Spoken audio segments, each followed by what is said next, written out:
यो 8 बाई 10 र हाइट 10 फिटको कोल्ड स्टोरेज हामी इन्स्टल गर्दैछौँ। यहाँनिर डबल फ्यान भएको इन्डोर युनिट हामी इन्स्टल गर्दैछौँ अहिले। हेलो गाइज, स्वागत छ तपाईहरुलाई नेपाली टेक्निसियन च्यानलमा। तपाईहरुले दृश्यमा देखिराख्नु भएको हरियाली डाँडाकाँडा भएको ठाउँ नेपालको स्याङ्जा जिल्लाको वालिङ भन्ने ठाउँमा पनिहारे भन्ने गाउँपालिकामा अवस्थित छ। यहाँ एकजना भैँसी पालन गरेका किसानको घरमा आएछौँ हामी कोल्ड स्टोरेज फिट गर्नको लागि। दूध स्टोरेज गर्नको लागि हामी यहाँ कोल्ड स्टोरेज फिट गर्न आछौँ र आजको यो भिडियो कोल्ड स्टोरेज कसरी फिट गर्ने भन्ने बारेमा सम्पूर्ण जानकारी दिनेछु म। यो कोल्ड स्टोरेज फिटिङ कसरी गरिन्छ भन्ने बारेमा जानकारी पाउन चाहनुहुन्छ भने कृपया भिडियोलाई अन्त्यसम्म हेर्नुहोला। यो कोल्ड स्टोरेजको प्यानलहरू भयो, यही प्यानल लगाएर हामी यसभित्र मेसिन फिट गर्नेछौँ। यो कोल्ड स्टोरेजको लम्बाइ 10 फिट, चौडाइ 8 फिट र हाइट 10 फिटको हुन्छ। सर्वप्रथम यो फिट गर्नको लागि रुम बनाइएको छ। यो फ्रेम हो, फ्रेम सुरुमा नापेर साइज फिटिङ गर्नुपर्छ। यो फिट गर्नको लागि ड्रिलको सहायताले पाल पारेर अनि मेटल ग्रिप लगाउनु पर्छ। यही फ्रेममा हामीले कोल्ड स्टोरेजको भित्ता ठड्याउँछौँ। यो हाम्रो कोल्ड स्टोरेजको भित्ता भयो, वाल भयो र त्यही फ्रेममा हामी ठड्याउनु पर्छ। यहाँनिर लास्टमा ठड्याइसकेपछि जुन बाहिरपट्टिको भाग हुन्छ त्यसलाई मजाले सफा गर्नुपर्छ, बल्ल त्यो आर्को हाल्दाखेरि खप्पै बस्छ। यो प्यानल 120 mm को हो। कोल्ड स्टोरेजको लागि यो 120 mm एकदम उपयुक्त हुन्छ। 60 mm 80 mm को पनि हुन्छ यो प्यानल, तर त्यो हाल्यो भने लाइन एकदम धेरै खान्छ।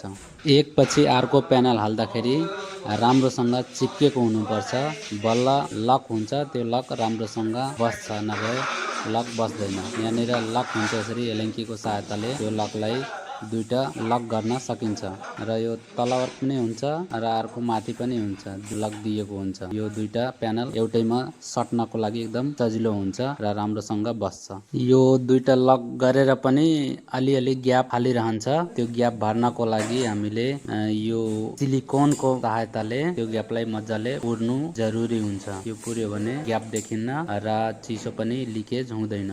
एउटा प्यानल फिट गर्दै हामीले लगभग यति फिट गरिसकेछौँ। यहाँ 3वटा साइडमा भित्ता र माथि सिलिङ पनि फिट यति गरिसकेछौँ। अब साइडको भित्ता लगाइसकेपछि अन्तिममा माथिको जुन प्यानल हुन्छ त्यसलाई राम्रोसँग दुईजना मान्छे दुईतिरै उचालेर अनि बराबरले मिलाउनु पर्छ। कोल्ड स्टोरेजको माथिबाट छुट्टै सिलिङ गराउनु पर्छ र भुइँमा पनि थर्माकोल बिछाउन एकदम जरुरी हुन्छ। यो गरियो भने चिसो लिकेज हुनबाट एकदम जोगिन्छ। त्यही कारणले मेसिनले बिजुली पनि थोरै खान्छ। कोल्ड स्टोरेजको सबै वालहरू फिट भइसकेपछि लास्टमा अन्तिममा यो ढोका फिट गरिन्छ। यो हाम्रो ढोका भयो। यो कोल्ड स्टोरेजको चारैतिर वालहरू फिट भइसकेपछि यसलाई मजबुत र बलियो बनाउनको लागि जुन कर्नर हुन्छ त्यहाँनिर एङ्गल फिट गर्नुपर्छ। चारै कुनामा एङ्गल फिट गर्नुपर्छ र माथि पनि चारै कुनामा फिट गर्नुपर्छ। त्यो एङ्गल फिट भयो भने चारैतिरबाट सपोर्ट हुन्छ, बलियो हुन्छ र यो एङ्गल भित्र र बाहिर दुईटैबाट लगाउनु पर्छ। एङ्गल लगाउनको लागि ड्रिलको सहायताले पाल पार्नुपर्छ, रिपिट गनको सहायताले रिपिट लगाउनु पर्छ। सबै फिट भइसकेपछि यो ढोका सबभन्दा अन्तिममा फिट गर्नुपर्छ र यो ढोका फिट भइसकेपछि हाम्रो कोल्ड स्टोरेजको कोल्ड रुम फिटिङ गरेर कम्प्लिट हुन्छ। कोल्ड रुमको ढोका खुल्ने भनेको बाहिर खुल्ने हुनुपर्छ, भित्र यदि खुल्यो भने भित्रको स्टोरेज कम भइहाल्छ। अब हामी चाहिँ यो बाहिरबाट ढोकाको ठ्याक्कै साइडमा यो कन्ट्रोल प्यानल बसाल्नुपर्छ। यहाँबाट हाम्रो सबै डिभाइसहरू कन्ट्रोल हुन्छ। भित्रको जस्तै बत्ती अन अफ गर्ने र मेसिन अन अफ गर्ने, टेम्परेचर सेट गर्ने र लाइनको भोल्टेज कति आछ, कुन मेसिन चलेछ, सबै कुरा कन्ट्रोल यही कन्ट्रोल डिभाइसबाट गर्न सकिन्छ। अब हामी यो इन्डोर युनिटको मेसिन फिट गर्दैछौँ, जुन चाहिँ माथिबाट हुक लगाएछौँ, 4वटा बोल्ट लगाएछौँ र त्यसैमा लगाएर नटले टाइट गर्छौँ। यो चेम्बरमा हामीले दुईटा मेसिन मेसिन फिट गर्नेछौँ र दुईटा इन्डोर हुन्छ अनि दुईटा आउटडोर पनि हुन्छ। यतिको एरियाको लागि एउटै मेसिनले काम गर्छ, तर यसमा कस्टमरले दुईवटा मेसिन लगाउन भन्नुभएछ। यो दुईवटा लगाउनुको कारण चाहिँ यसमा 1500 लिटर दुध डेली राखिन्छ, स्टोरेज गरिन्छ र यदि मेसिन बिग्रियो भने त्यो सबै दुध खराब हुन्छ। त्यही कारणले यो चेम्बरमा दुईवटा मेसिन राखिएछ, एउटा बिग्रियो भने अर्को काम दिन्छ भनेर।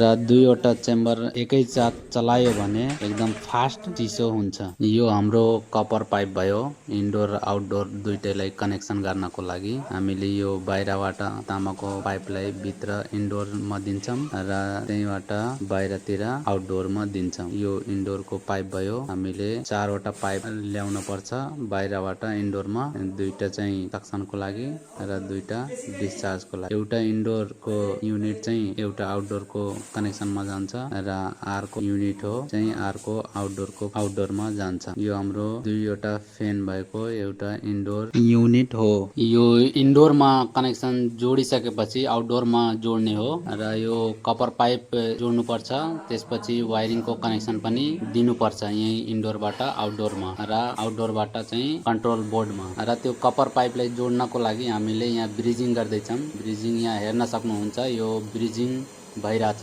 डिस्चार्ज र सक्सन दुईटै पाइपलाई हामी ब्रिजिङ गर्दैछौँ र ब्रिजिङ गरेर कम्प्लिट भइसकेपछि यो कपर पाइपको माथिबाट थर्माकोल हामीले चाहिँ अहिले कालो थर्माकोलले यो ढाकिँदैछौँ पाइपलाई र माथिबाट टेप पनि बेर्नुपर्छ। पाइपको माथिबाट थर्माकोल लगाइसकेपछि इन्सुलेसन टेप लगाउन एकदम अनिवार्य हुन्छ, त्यसले पाइपलाई एकदम फिनिसिङ देखाउँछ। यो चाहिँ ड्रायर फिल्टर हो। ड्रायर फिल्टर हामीले यहाँ फिट गर्दैछौँ र यो ड्रायर फिल्टर चाहिँ पातलो पाइपमा लगाउनु पर्छ। यो ड्रायर फिल्टर लगाइसकेपछि अब चाहिँ हामी यहाँ इन्डोरमा पानी ड्रेनको लागि यहाँ प्लम्बिङ गर्नुपर्छ।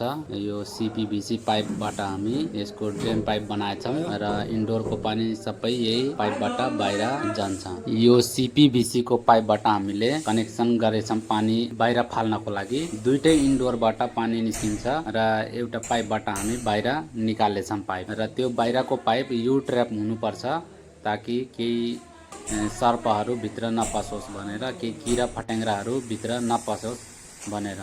हाम्रो लगभग अब कम्प्लिट भइसक्यो भित्रको सबै कनेक्सनहरू र अब यहाँ बाहिर हामी आउटडोर झुन्ड्याउने छौँ। दुईटा आउटडोर छ र दुईटा इन्डोर छ। यहाँ पालबाट हामीले कपर पाइप निकालेर बाहिर आउटडोरमा कनेक्सन गर्छौँ र यसको यो कपर पाइपको माथिबाट इन्सुलेसन पनि हाल्नु एकदम जरुरी हुन्छ। हामीले अब यो दुईटै आउटडोरको कनेक्सन गरिसकेछौँ पाइपको।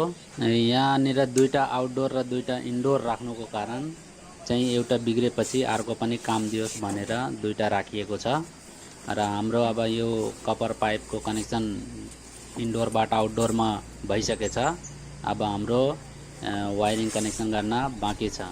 हामीले इन्डोरबाट आउटडोरमा र आउटडोरबाट चाहिँ अगाडि कन्ट्रोल बोर्डमा जान्छ।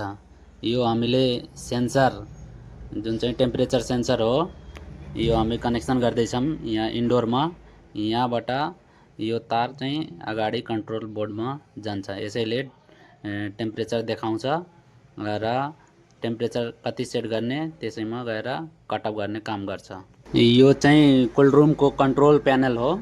यसभित्र हामीले MCB 3 फेजको MCB र दुईवटा कन्ट्याक्टर, दुईटा मेसिन चलाउनलाई एउटा सिंगल फेस प्रिभेन्टर छ अनि सब जिरो, त्यसपछि पुश बटनहरू छ।